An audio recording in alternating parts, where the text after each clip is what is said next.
It's time for Rabbi Minkowicz's Weekly Torah Lesson, a place where life's most difficult questions are answered. Here with his spiritual perspective and insight, Rabbi Minkowicz. Welcome to this week's Torah lesson. This week's Torah portion is Parshas BEHAR-BECHUKOTAI, a double portion.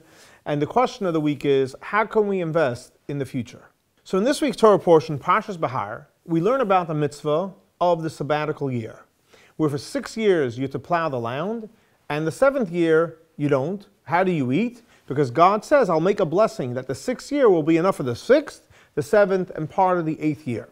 So in mysticism, they explain, what does the 7th year refer to? It refers to the 7th millennium, that when the Messiah will come, and the 6 years beforehand, referring to the 6,000 years before, that we work today and do good deeds, whether it's prayer, Torah study, mitzvot, and that will give us produce to have in the 7th year. In other words, just like for 6 years you work the land, in the 7th year you have what to eat, so the same thing also when a person works for the first 6,000 years, whatever era you're living in, when the Messiah comes, we will live off the effort that we put in on the 6,000 years. In other words, because in this world we have the opportunity to do mitzvot, when the Messiah comes, we won't have the opportunity.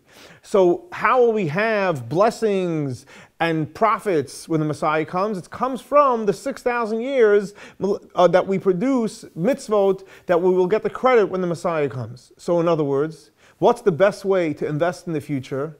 That's something which is everlasting. By doing mitzvot today, praying today, and studying Torah today, we will have a guaranteed income when the Messiah comes of a beautiful world. This week's Torah lesson is dedicated to the memory of Baruch ben Aryeh Leib and Shlomo Ben Yosef. May their souls be elevated by the Torah we're studying in their memory. I'd like to wish a special mazel tov to our daughter Zeldi on her engagement to Nachmi Rosenberg. Thanks so much for joining us for our weekly Torah lesson. For additional classes of Chabad or any other information, please see our website.